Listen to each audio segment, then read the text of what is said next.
So, good day everyone. Today, the topic that we will be discussing is your proteins. So, tapos na tayo dun sa topic natin regarding yung first two biomolecules that are important. First two macromolecules that are important, your carbohydrates and your lipids. So, ngayon dun naman tayo sa ating proteins. So, what are the goals for today's discussion? We want to learn about the proteins and their basic structure, to have an overview on the different standard amino acids and how they are classified, to discuss the peptides and their various functions in the body, yung polymers of ating amino acids, to know about the different reactions in which the proteins are involved, and to learn how proteins are classified, yung 4 levels of its structure, and to discuss the different important examples of each type of protein. So, first off, syempre, let's introduce what your proteins are. Your proteins are naturally occurring unbranched polymers. They are polymers. So, syempre, meron silang mga building blocks. So, and the building blocks of your proteins are called amino acids. So, your amino acids, bakit sila tinawag na amino acids? Because they contain an amino group and they also contain a carboxyl group. So, yung carboxyl group, syempre, alam natin, this functional group is a carboxylic acid. So, kaya nga siya naging amino acid. Kasi, yung acidity ng COOH is more powerful than the alkalinity of your NH2 group. Kaya, yung acid part pa rin yung nagpe-predominate. That's why you call them amino acids. So, your proteins are the most abundant substance in nearly all cells next to water. It accounts for almost half of a cell's dry mass and 15% of a cell's overall mass. So, in your proteins, meron tayong 4 basic elements that is present in all of them. Merong carbon, hydrogen, oxygen, and nitrogen. Kaya nga, minsan when your profs try to refer to proteins, tapos hindi ayaw nilang isulat yung buong word kasi medyo mahaba siya. So, what they just do is they write CHON. So, your CHON, pag nakita nyo ginamit siya ng mga prof nyo or ng other people, it refers to your proteins. So, your proteins, most of them also contain sulfur. So, not all of them, pero most of them also contain sulfur. Okay? So, dun muna tayo sa building blocks per proteins. Nadaanan na natin yung basic structure niya.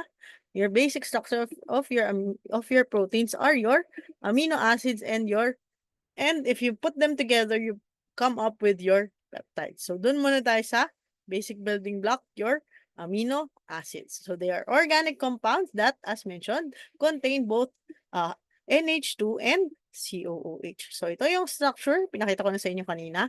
You have NH2, you have COOH, and then they are attached to the same carbon atom. And that carbon atom, meron siyang third attachment, which is a single hydrogen, as well as an R chain. So, yung R yung represents the side chain, which varies from amino acid to amino acid. So, sabi dito, amino acids found in proteins are always alpha amino acids. Why is it so? Kasi, yung COOH mo and your NH2 are connected to the same carbon, and this carbon is called an alpha carbon atom. Okay? So, all of the amino acids found in our proteins are alpha amino acids. So, there are 20 standard amino acids that we know of today that are normally present in your proteins. So, itong mga sabi nga natin, your amino acids have the same structure all throughout. Itong tatlong to, meron siyang NH2, meron siyang COOH, at meron siyang H. Ang part na nag-change from amino acid to amino acid is the R or your side chain. So, yung classification then, of course, it follows that you classify your amino acids according to the side chain. And the property by which we classify them is their solubility in water or their polarity. So, you classify them if they're polar or if they're non-polar, if they're soluble in water or if they're non-soluble. So, dun muna tayo sa ating mga amino acids that are insoluble in water. So, your insoluble amino acids are, nandito sila ngayon sa screen ko. So, you can see them. Your non-polar amino acids, there are a total of 9. So, dito sa ating mga amino acids, the simplest amino acid of all is your glycine. So, nakikita nyo dito sa parentheses next to your amino acids, merong mga code dyan. So, there is a 3-letter abbreviation that corresponds to each amino acid at meron din siyang 1-letter code. So, the first amino acid, dito muna tayo sa simplest, which is your glycine. The 3-letter abbreviation is gly, and the 1-letter code is letter G. Kasi, syempre, GLY yung first 3 letters ng glycine. So, glycine, ang unique thing about your glycine is yung side chain niya is just a single hydrogen atom. So anong important sa pagiging hydrogen atom yung nung side chain ng glycine? If you look at all the other amino acids, pag tinignan mo, if you look at their functional groups, the functional groups attached to alpha carbon, they are all unique. Hindi sila magkakamuka. Therefore, these amino acids are all, di ba, na-discuss na natin, if you have 4 different groups attached to each functional, to a carbon, then you call that carbon a chiral carbon. So, lahat ng other amino acids from the standard 20 ay considered as chiral except for your glycine. Why? Because meron kang H dito and you have another H here. Therefore, its functional groups or the attachments to your carbon are not all different, di ba? So, hindi na siya chiral. So, yung glycine, your smallest amino acid, is also the only achiral or non-chiral amino acid. Your glycine is also a building block of dun sa tinatawag nating heme na molecule. So, what is heme? It's a prosthetic group, a component of your hemoglobin. Hemoglobin is the protein that is responsible for carrying oxygen inside your red blood cells. So, yung red blood cells mo, di ba, it carries oxygen, and the molecule inside the red blood cell that allows it to do that is the hemoglobin. So, yung part of your hemoglobin is heme and globin. So, yung heme na yon is the one that carries the oxygen part. And to make your heme, in the first step pa lang, you will use glycine plus another substance. So, itong si glycine is a starting substance in heme synthesis. Next, your glycine is also an inhibitory neurotransmitter agent in the spinal cord. So, isa siya sa mga neurotransmitters nitong na ma-encounter natin so far dito sa ating discussion ng proteins. Medyo marami-rami tayong makikitang neurotransmitters in this discussion. Next, you have your glycine is also a very vital part of your collagen. Kasi yung collagen mo, ang basic structure niya actually, we will discuss it later, pero basically, it's a fibrous or para siyang lubid na protein, and every 3 residues meron kang glycine. So, a very big chunk of your collagen is made up of glycine. Next, you have your molecule, you have your amino acid, alanine. 3-letter code is ALA, 1-letter code is A. So, basic lang din. What is the side chain of your alanine? It's a single carbon atom. Meron siyang methyl. So, your methyl serves methyl side chain. Ang makikita mo sa iyong alanine. Your alanine serves as a carrier of ammonia. So, useful siya in order for the body to avoid having toxic levels of ammonia. Okay? Next, we will discuss these 3 amino acids in together kasi meron silang common property. What is their common property? If you look at their side chains, they are they're all branching, di ba? And because of they're all branching, you call them the branched chain amino acids. These branched chain amino acids are valine, leucine, and isoleucine. So, yung codes of it just follows the naming of your peptides. Val and then V for valine, Lu and L for leucine. Isoleucine, medyo kakaiba, pero it still follows the name of the compound. It's ILE, so ILE and I. So, itong tatlong amino acids na to, itong branch chain amino acids natin, are the amino acids that accumulate in one of the inborn errors of metabolism na nakikita natin. That we screen for dun sa tinatawag nating newborn screening. So, di ba, yung newborn screening, ma-encounter nyo siya during your medtech class. Si newborn screening screens your children right after birth in order to prevent in order to prevent long-term consequences of preventable causes of mental retardation and blindness in children. So one of these diseases is your maple syrup urine disease. So in these children, nag-accumulate in large amounts yung valine, leucine, and isoleucine. And this is toxic to the brain. Kaya yung mga batang may MSUD, if they are not treated early or if they are not caught early, they can develop mental retardation. Kaya nga tayo nag-no board screening. Okay? Next. So, before I mentioned, kaya nga siya tinawag na maple syrup urine disease because their urine actually smells like maple syrup. So, it's a real thing. Kaya siya naging maple syrup urine disease. Next, you have your amino acid proline. So, proline, syempre, pro, and then the one letter code is P. Your proline is also an important part of your collagen. So far, meron tayong dalawang amino acids mentioned that are part of your collagen. You have your glycine and your proline. So, ang kakaiba naman sa structure ni proline, if you notice, itong left side ng other amino acids is NH2. Pero dito, kay proline, yung left side niya is an NH kasi gumawa siya ng, it forms a closed loop. So, yun ang unique characteristic ni proline kaya tinatawag siyang helix breaker. Kasi nagiging atypical yung pagbubond sa kanya pag may na-encounter ng proline. Next, you have your next amino acid which is your phenylalanine. Bakit siya naging phenylalanine? This one is phenyl, yung benzene ring natin, di ba? Pag side chain yung benzene ring yun, it's a phenyl. Kasi di ba phenol pag may alcohol. So pag walang alcohol, it's phenyl.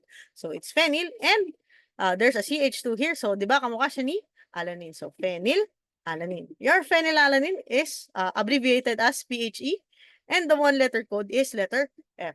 So your phenylalanine serves as the precursor of tyrosine. So tyrosine is an important amino acid that serves as the building block of many important compounds in our body. So we will discuss the products of tyrosine later on. So your phenylalanine is also the amino acid of concern in another inborn error of metabolism that we screen for during newborn screening. Phenylalanine accumulates in phenylketonuria. So phenylketonuria ketonuria is another inborn error of metabolism of children with phenylketonuria. Ang characteristic odor of their urine is the mousy odor of your urine. So itong phenylketonuria, we also screen for this kasi it also causes possible mental retardation in children if not caught early. Next, doon naman tayo sa next amino acid natin which is the methionine. So methionine, ibig sabihin merong sulfur. Kasi di ba sabi natin thio means sulfur or brimstone. So yung methionine, so in order to remember, siyempre met lang yung group niya and letter M yung one letter code. So madali lang naman siyang tatandaan. Your methionine is involved in methyl group transfer and your methionine is actually the first amino acid that gets synthesized during protein translation or during protein synthesis. Kasi yung starting signal for protein synthesis, yung first code in order to start protein synthesis always encodes methionine. Okay? Next, your last non-polar amino acid is your tryptophan. So tryptophan, ang code niya is TRP. So tandaan, TRP, not TRY. TRP. And the one letter code is W. Bakit? Kasi meron tayong amino acids later on that will use the letter T. And your tryptophan also, kaya siya naging W. Imagine niyo lang, this looks like a W. So tryptophan is the precursor of three important substances. You have your melatonin, you have your serotonin, and your niacin. Your niacin is vitamin B3. It's an important coenzyme for many metabolic processes. So yung importance ng vitamins and minerals, we'll discuss it as we go along the course. Pero tandaan nyo na lang, your niacin is vitamin B3. Next, your tryptophan is also a component of your melatonin. Melatonin, if you are familiar with your sleeping pills, di ba? If you have insomnia, you can go to 7-Eleven or you can go to Mercury, you can buy melatonin sleeping pills so that it will help you sleep. Kasi when your body wants to go to sleep, dumadami yung melatonin levels secreted by your pineal gland. So, makakatulog ka. So, if you have trouble sleeping, you can also drink milk kasi yung milk maraming melatonin. So your melatonin levels uh, dictate sleepiness. So next, yung serotonin naman is what we call your happy hormone. So yung serotonin, according to research, yung theory behind depression is people who have major depression have lower levels of serotonin compared to normal people. That's why they feel demotivated, they feel lethargic. Hindi yun dahil nag-iinarte lang sila. They really have a chemical imbalance in their brain. That's why they're not able to feel as happy as other people. Kaya nga, they lose the will to live. So, it's really a disease and there shouldn't be any stigma with people who have mental health issues. Kasi it's just another pathology. So, next. Tapos na tayo sa non-polar or yung mga amino acids that are not soluble in water. So I forgot to mention that your non-polar amino acids, dahil non-polar sila or hydrophobic, usually when they are found inside the globular protein, nagtatago sila sa loob kasi syempre dakot sila sa water. So they're found in the interior side of your proteins. So next, let's go to your polar amino acids. So your polar amino acids are divided kung acidic, basic, or neutral sila at physiologic pH. So, doon muna tayo sa mga polar neutral amino acids. So, there are 3 proteins with the same function or similar function rather. You have your serine, threonine, and asparagine. So, these 3 are involved in the post-translational modification of proteins. So, when you when you synthesize your proteins, the process is called translation. And after translation, hindi pa automatic na dumidiretso yung protein na yun to wherever it wants to go. So, ang mangyayari, if finalize pa, yung final form niya will be magkakaroon muna ng post-translational modification para ma-finalize yung form ng protein na yun before it can perform its function. And the 3 amino acids involved in that is your serine, threonine, and asparagine. So, yung code ng serine, S, and sir, yung threonine, it's THR and T. So, si threonine yung gagamit ng T na hindi ginamit ni tryptophan. So next, your asparagine is ASN. Bakit? Kasi later on, we will encounter an amino acid that is siya yung magiging ASP. So paano mo tatandaan ni asparagine is letter N? Yung side chain kasi ni asparagine also as a letter N. Meron siyang NH2. So asparagine is ASN and the one letter code is N. Okay? Next, you have your special amino acid called cysteine. Your cysteine is cis or the one letter code is C. So your cysteine, what's special about it is meron siyang thiol group. So anong kakaiba sa thiol group nun? So if you have another cysteine here, so yung cysteine na yun, syempre meron din siyang thiol group. So these two cysteine molecules can actually, the thiols nila pwedeng mag-form ng disulfide bond. And that disulfide bond actually dictates the secondary, the upper level structures of your proteins. Okay? So, and it's also an active part of many enzymes, pati ng mga immunoglobulins and other proteins natin.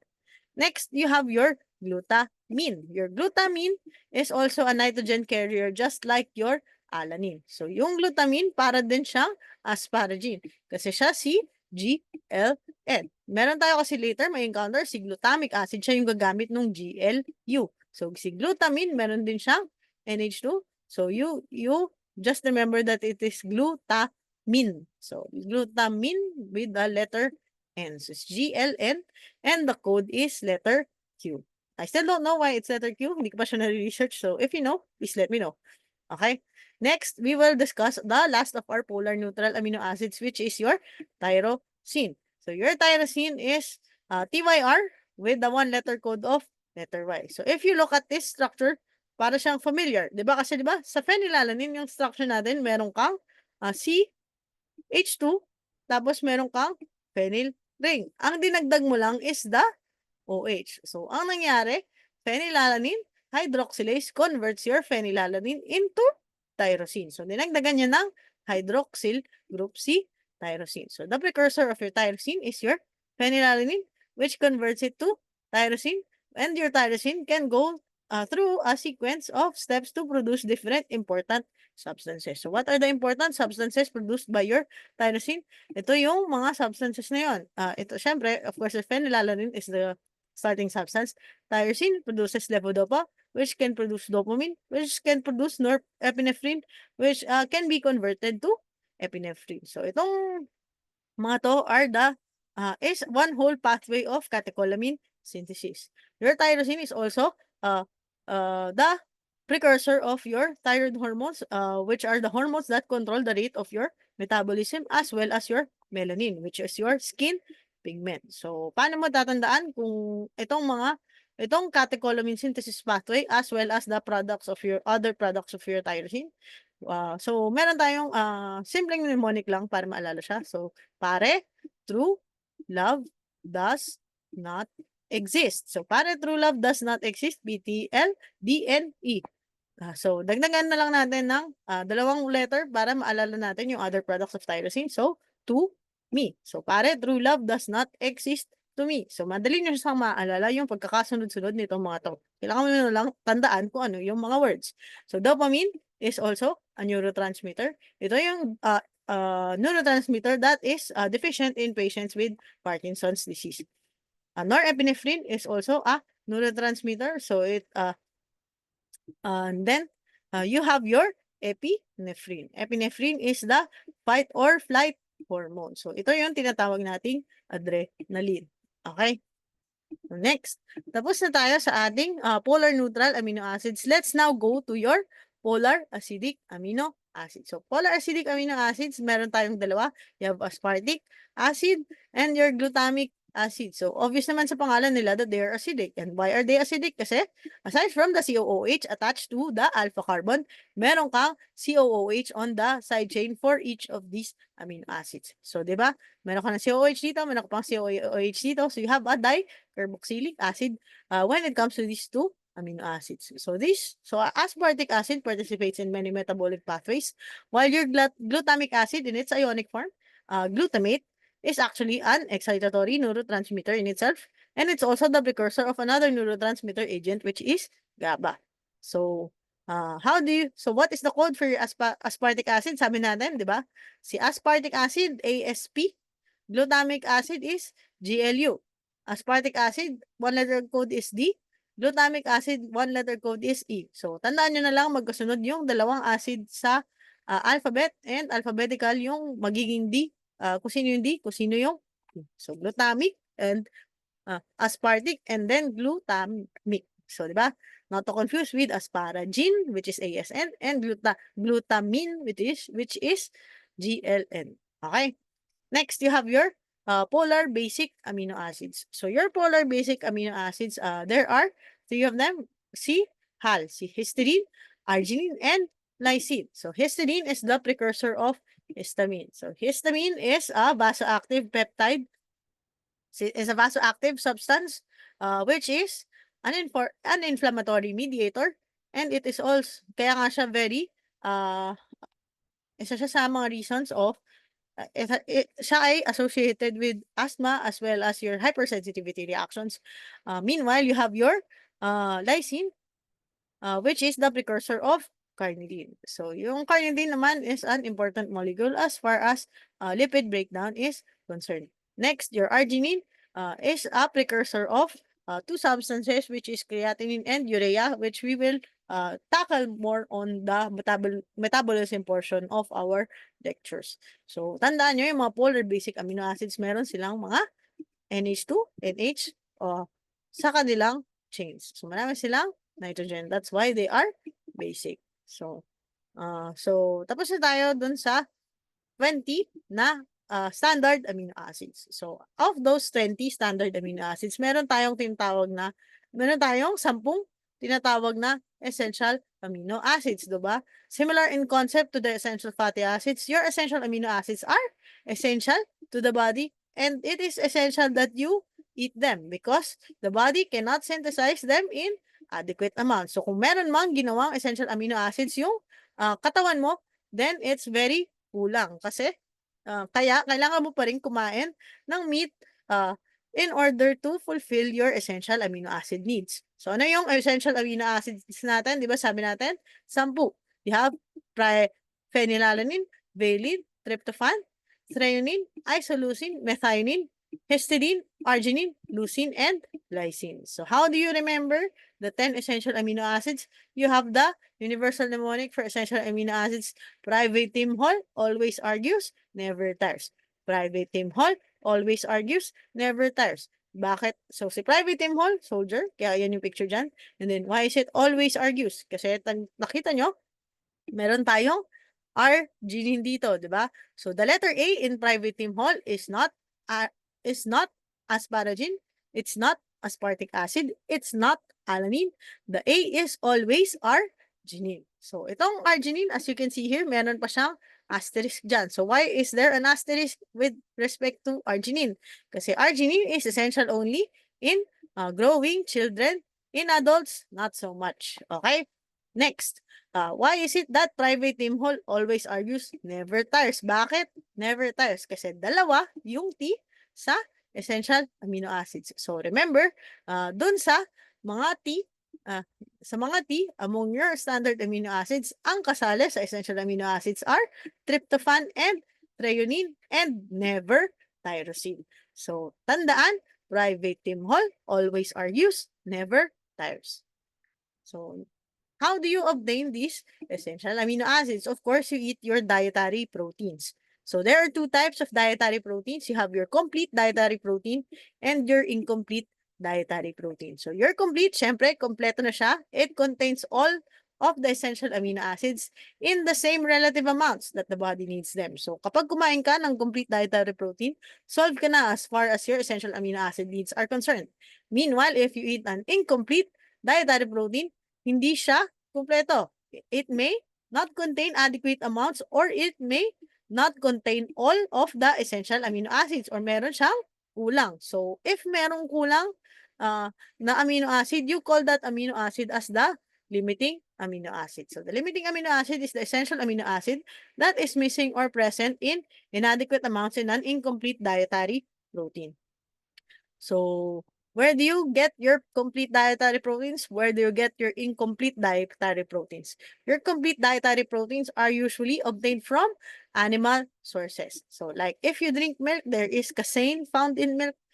If you eat meat, fish, eggs, kumain ka ng steak, then you will obtain all of your essential amino acids in the same relative amounts that your body needs them. Kasi nga, complete protein sila.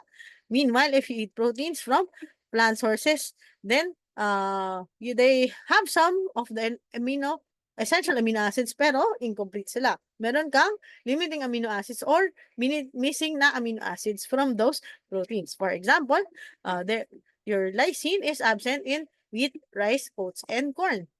If you eat beans or peas, wala naman siyang methionine.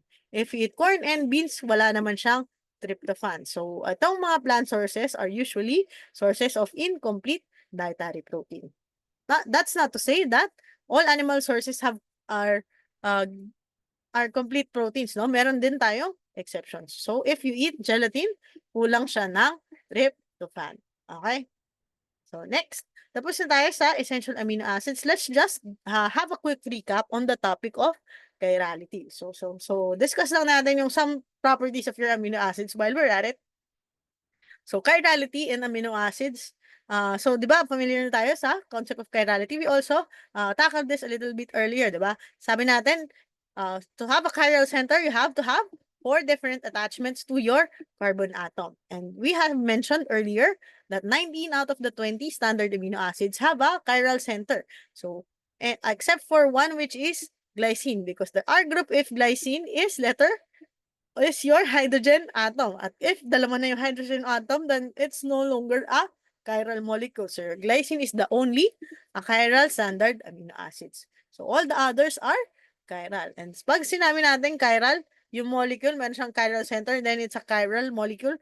Then, the mirror images of these molecules are non-superimposable. So, non-superimposable mirror images are your enantiomers. And sinabi natin, if you have enantiomers, then meron silang left and right-handed forms. So dito sa amino acids, actually, we will not concern ourselves with the right-handed forms because amino acids found in nature are generally left-handed isomers. So merong some exceptions found in nature in bacteria na right-handed yung amino acids nila, pero they're not our concern. Our concern, syempre, we're concerned with humans, we're concerned with human biochemistry. So, of course, alam natin. So, from now on, ang may encounter natin mga amino acids, understood na, even without using the letter L or using levo to denote its handedness, you assume if you see an amino acid, that's a left-handed amino acid.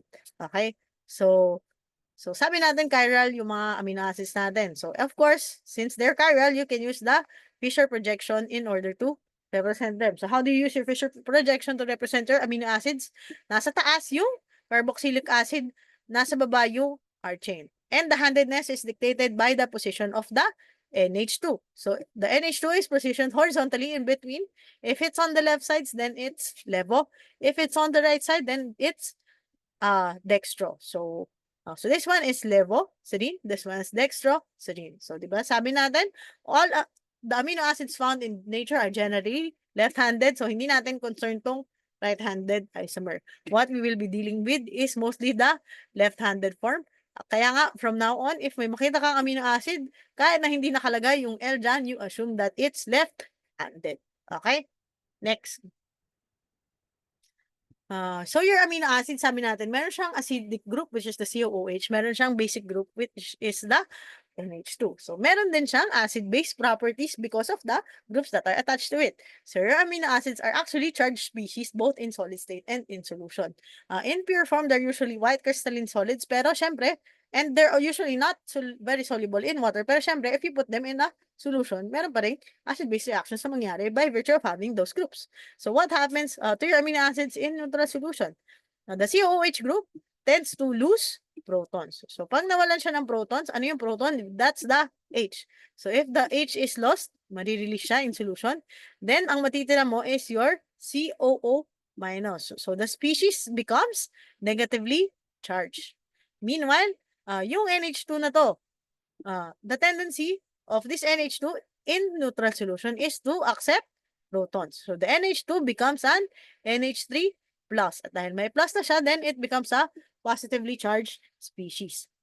So ang nangyayari, nagiging COO minus NH3 plus. So pag ganun, ang nangyayari, meron kang plus sign dito at meron kang minus sign dito, magiging ganito yung itsura niya.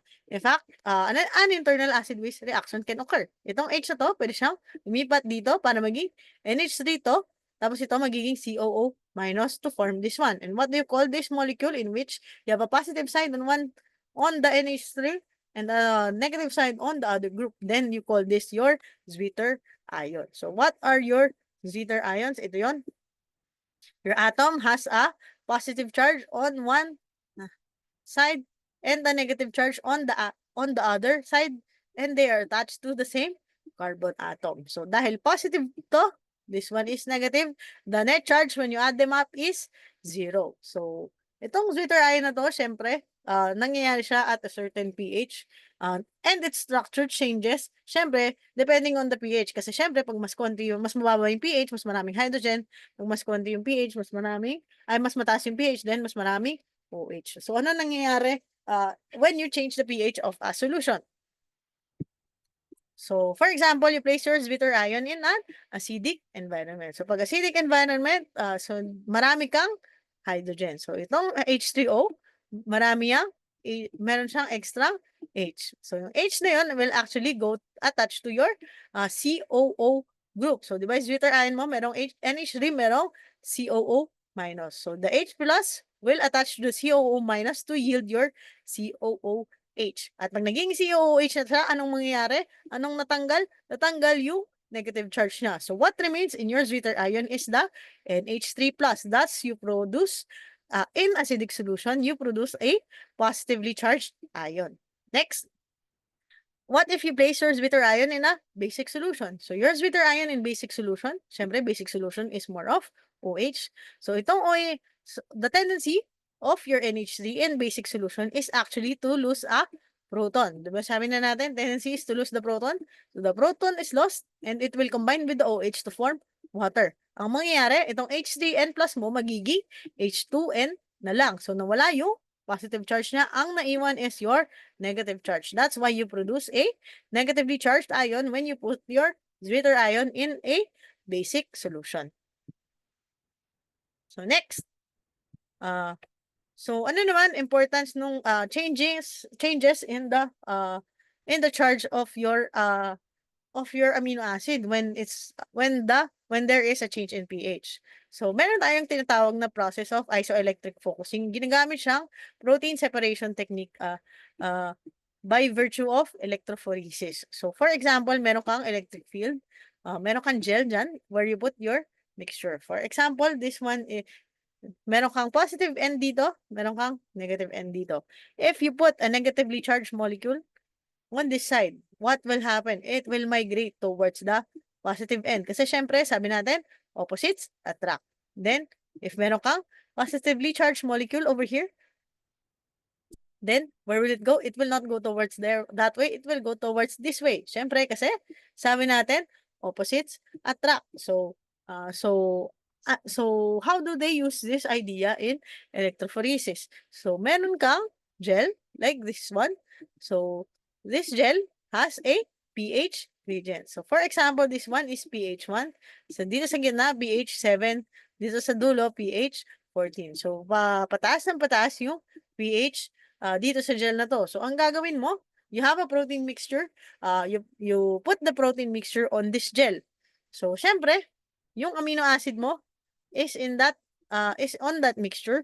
So, kapag nandun siya sa high pH, it will tend to be negatively charged. At pag nandun siya sa negatively charged, pupunta siya ngayon. Pag siya ay negatively charged, it has the tendency to move to the positive charge, to the positive end of the electric field. If nandun naman siya sa acidic side of your gel, then it has the tendency to become positively charged, which will be attracted to the negative side of your electric field.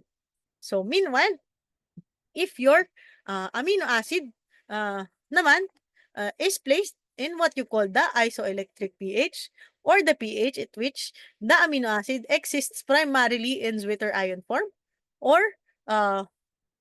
so then the amino acid will stop moving. Bakit? Kasi, di ba, sabi natin, this one is positively charged, this one is negatively charged in Zwitter ion form. So, in Zwitter ion form, your amino acid will have no net charge. Thus, it will not be attracted to any of the ends of your electric field. There will be no migration of molecules. So, pag yung molecule mo, na-reach na yung sa paggalaw-galaw niya, na-reach na yung isoelectric point or the pH at which is mostly the Zwitter ion, then titigil na siya sa paggalaw. So, yung mga amino acids natin, meron na-discover na ng mga scientists kung at which certain pH they will stop moving when placed in an electric field.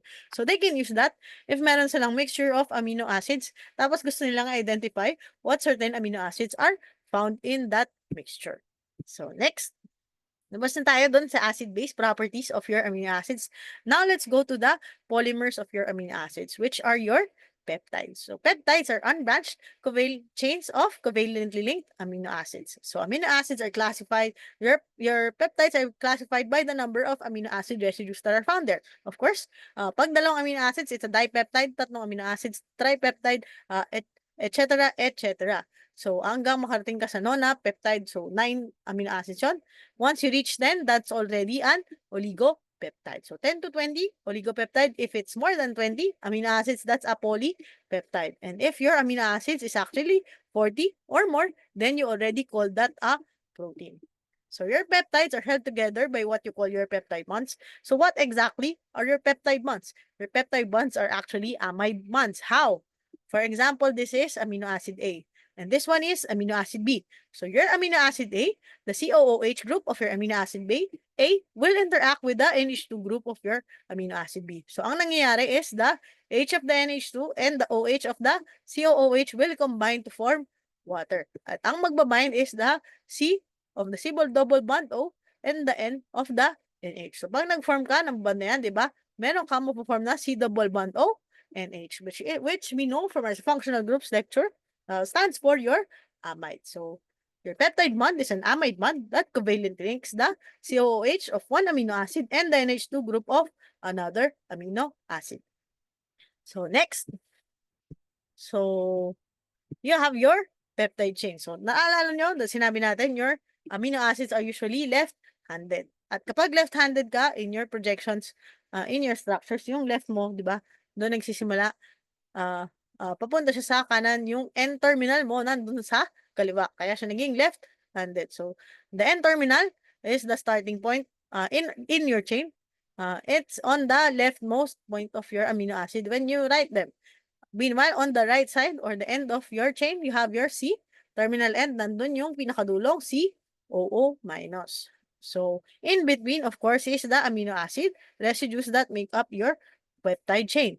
So, how do you indicate the sequence of amino acids that are found in your chain?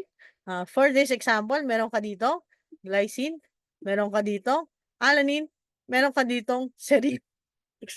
Excuse me. So, how do you write this sequence? So, syempre, you can use the standard 3-letter abbreviations and put a dash in between the abbreviations. So, this one is gly, this one is ala, this one is sir. So, this one is gly, ala, sir. So, di ba? Gamitin mo yung 3-letter abbreviations. So, mapapamiliarize nyo rin sarili nyo with the 3-letter abbreviations soon now. Kasi most of them are easy to remember naman.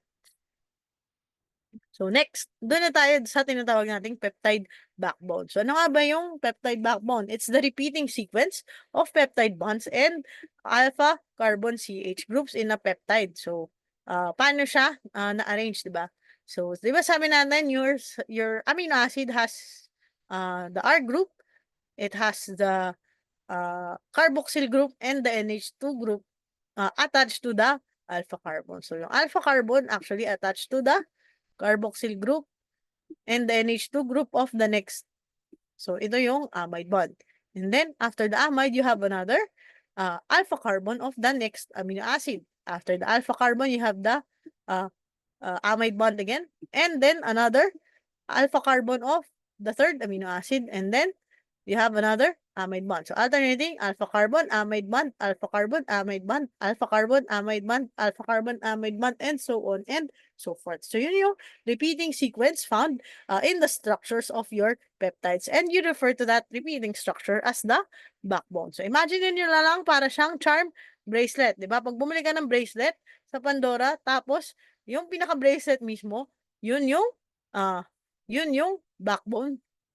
Yung mga palawit, yung mga charms na nakasabit sa kanya, yun yung mga R group. Kasi nga, the R group side chains are considered as substituents of the peptide backbone. So, kung hindi mo maalala yung charm bracelet, isipin mo na lang, di ba, sa Christmas lights. Yung kable ng Christmas lights, yun yung backbone. Yung ilaw mismo sa Christmas lights, yun yung R groups. So, how do you so let's have an example for that. So this one is a metenkephalin. So this one is a glycine. So let's just put the side chain over here. That's H. This one is another glycine. So let's just put the side chain over here. So para mas madali natin siyang ma-visualize. So here, you have the polypeptide backbone written in bold. So itong makapal na to, that's the polypeptide backbone. Sabi natin, what is your peptide backbone? It's the alpha carbon with an amide bond. Alpha carbon, next is the amide bond. Alpha carbon, next is an amide bond. Alpha carbon, and next is an amide bond. So, another alpha carbon here. So, yun yung alternating sequence niya, which is your backbone. And then, attached to the backbone are your side chains as substituents. So, for tyrosine, this is the side chain. For glycine, this is the side chain. For another glycine, this is the other side chain. And then you have the side chain of your phenylalanine here, and then methionine here. So, yung side chains nila, actually, they are placed, they are substituents of your, attached to your alpha carbon in alternating manner. So, baba, taas, baba, taas, baba, taas. So, next. So, how do you name your peptide? So, this peptide nomenclature thing is actually just a nice to know information. Hindi naman siya like super duper important as far as the study of biochemistry is concerned. So, para lang pag may encounter tayong peptide someday, alam niyo ba't ganun yung pangalan niya. So, it's very easy. So, sabi natin, di ba? Important ang directionality. So, the amino acid naming sequence begins at the N terminal tapos going from left to right. So how do you name from left to right? Tandaan nyo muna, all amino acids have their names end in YL, and then the C terminal residue keeps its full AA name. So itong ala lang, yung nasa dulo lang, siya lang yung magkikip ng full name niya. Itong valine lang yung magkikip ng full name niya. The others will have their names end in YL. So this is glutamyl, this is serine, and this is alanine. Kasi sabi natin, the C-terminal amino acid residue will keep its full name. Next, you have your glycine, you have your tyrosyl, you have your leucyl, and this one is valine. Kasi nga, sabi natin, the last amino acid keeps its full AA name. So, tapos na tayo doon sa peptide nomenclature. Hindi ko naman kayo papagawain yan kasi sobrang, hindi naman siya practical to use at hindi naman siya talagang ginagawa. So, alam niyo lang kung paano sila name ng IUPAC. So, sabi natin, di ba, peptides that contain the same amino acids but in different order are considered isomers. Kasi if you count the number of carbons, if you count the number of hydrogens, if you count the number of oxygens there, parehas lang yung number nila. Ang nagkaiba lang is the order of the bonding. So considered as isomeric peptide sila. Pero dahil iba yung bonding, sabi natin important yung sequence, iba rin yung magiging physical and chemical properties of these peptides. So this alanine, glycine, and your glycyl alanine are two different peptides. So, magkaiba sila ng properties. So, if you want to know the amount of possible isomers given a specified length of amino acids, kunyari sinabihan ka, your amino acid has 3, your amino acid is your peptide chain rather is a tripeptide. So, alam mong tripeptide siya, meron siyang 3 amino acid residues. So, given 3 amino acids in the sequence, the number of, so sabi natin, di ba, given n amino acids in the sequence, the number of isomers is n factorial. So, kung sabi sa'yo, tripeptide, so 3 yung amino acids mo, the number of isomers, therefore, is 3 factorial. So, 3 factorial is 3 times 2 times 1. Therefore, you have 6 amino acids, the 6 possible isomers for a tripeptide. So, ganun lang, paano mo malaman kung ilan yung number of possible isomers given a certain length of amino acids. So, hindi naman tayo magko-compute yan kasi wala naman siyang practical application. Alam mo lang. So, in case mabore ka, tapos gusto mo malaman kung ilan yung possible isomers, you can compute it that way. So, next, you have your biologically important small peptides. So, several examples lang tayo para lang ma-correlate natin, no? You have your oxytocin, which is a hormone, and then your vasopressin, which is also a hormone. So, pareha silang hormone, actually produced by the posterior pituitary. Well, secreted by the posterior pituitary, produced by the hypothalamus. So, what are these two? So, both of them are nonapeptide. So, nonapeptide. Bakit nonapeptide? There are 9 amino acid residues. So, sa 9 amino acid residues, 6 of them are held in a loop by a disulfide bond. So, 6 amino acids held in a loop by a disulfide bond. Ito yung loop mo. So, that's your loop. And, tandaan nyo, held by a disulfide bond. So, sabi natin, sino ba yung gumagawa ng disulfide bond? It's your 2 cysteines. So, pag meron kang 2 cysteines, then you pare-pareha silang may thiol, and those 2 thiol groups can form a disulfide bond. So, yun yung dahilan bakit siya merong closed loop dyan. So, anong pinagkaiba ni vasopressin and your oxytocin? It's the amino acids on the 3rd and 8th positions respectively. On the 3rd position, your oxytocin has isoleucine. On the 3rd position, your vasopressin has phenylalanine. On the 8th position, your oxytocin has leucine. On the 8th position, your vasopressin has arginine. So, magkaiba, so kahit very similar ang kanilang structure, dalawang amino acid positions lang yung nagkaiba. The only, the effect of their functions are very different. So, si oxytocin regulates uterine contractions and milk letdown in your pregnant patients. So, di ba, yung pregnant patient, pag malapit na siyang manganak, kailangan, bago sila manganak, pabilis ng pabilis at padalas ng padalas at palakas ng palakas ang kanilang uterine contractions. So magko-contract na magko-contract na magko-contract si uterus until bumaba yung baby at makalabas na siya sa birth canal. And how does it do that? How does your body signal your uterus to contract? Then it is by increasing the amount of oxytocin in the blood. So, yung mga babae na nahihirapan mga anak, so mabagal bumaba yung baby nila or mahina masyado yung contractions, what the doctors do is actually yung swero ng mga pregnant patients, hinahaluan nila ng oxytocin in order to stimulate uterine contractions. Next, your oxytocin is also responsible for milk letdown. So, pag nanganak na yung pregnant patient, syempre, kailangan niya ng breastfeed. And in order to jumpstart your breastfeeding, syempre, the high levels of oxytocin will trigger your mammary glands in order to let down your milk. Next, your vasopressin is also known as the antidiuretic hormone. So, by virtue of the name, malalaman mo kung ano yung purpose niya. So, diuretic is diuresis. Diuresis is urination, it's micturition, it's pagwiwi, or whatever you call it. So, pag umihi ka, yung act ng pag-ihi mo, it's diuresis. So, anti-diuretic, so pinipigil niya yung pag-ihi. Not to say na hindi ka iihi at all, but what it means is, binabawasan niya yung amount ng ihi mo. Why? For example, you are dehydrated. So, pag dehydrated ka, syempre, your body will want to conserve water. Syempre, dehydrated ka na nga, tapos iihi ka pa na madami, edi wala nang natirang tubig sa katawan mo. So, anong gagawin ng katawan mo? It will release your antidiuretic hormone. So, the antidiuretic hormone will signal your kidney to wait.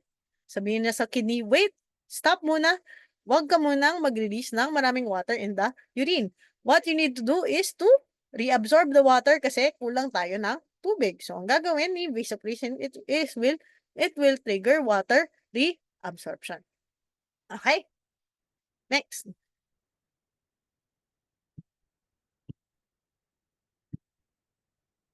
You have some examples of important small peptides. So, itong methencaphalin, ito na yung na-discuss natin example of the peptide backbone structure kanina.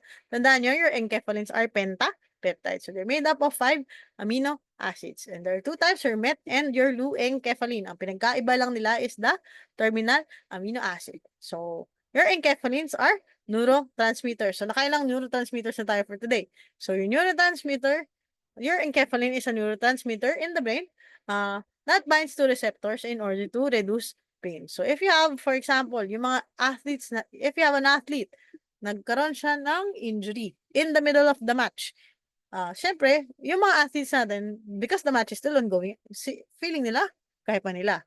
And why is that so? Kasi, meron silang high levels of encaphalins. These high levels of encaphalins has this numbing effect or this effect of reducing the sensation being felt by the athlete. Feeling nila hindi siya ganon kasakit during the match itself. So, kaya kinakaya nilang tapusin yung match or yung competition na that they are participating in. Pero syempre, once the event is over, once the encaphalin levels go down, doon na nararamdaman no injured athlete mo yung the brunt of the pain, the true extent of the pain of his or her injury.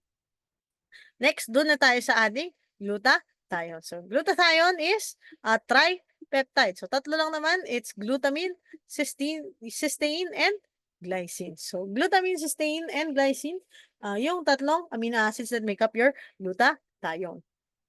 So, in glutathione, tandaan nyo, di ba, yung isa sa kanila is glutamic acid. Glutamic acid is an acidic amino acids. And what did we say about acidic amino acids? Meron silang dalawang carboxylic acid group, di ba? Yung isang carboxylic acid nila, like all other amino acids, is bonded to the alpha carbon. Pero sabi natin, your acidic amino acid has an extra carboxylic acid group on the side chain. At ang nangyayari sa glutathione, instead of your cysteine bonding to the carboxylic acid on the alpha carbon, it binds to the COOH on the side chain. Kaya ang nangyayari is nagiging kakaiba yung structure niya when compared to other other peptides. So what is the role of your glutathione? It's an antioxidant. It protects your cellular contents from your reactive oxygen species, yung mga causes of oxidative stress.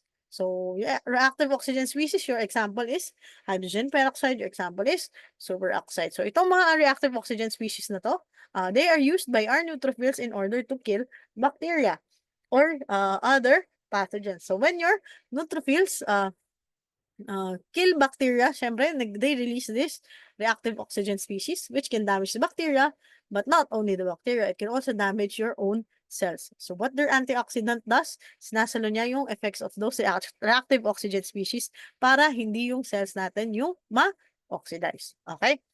Next.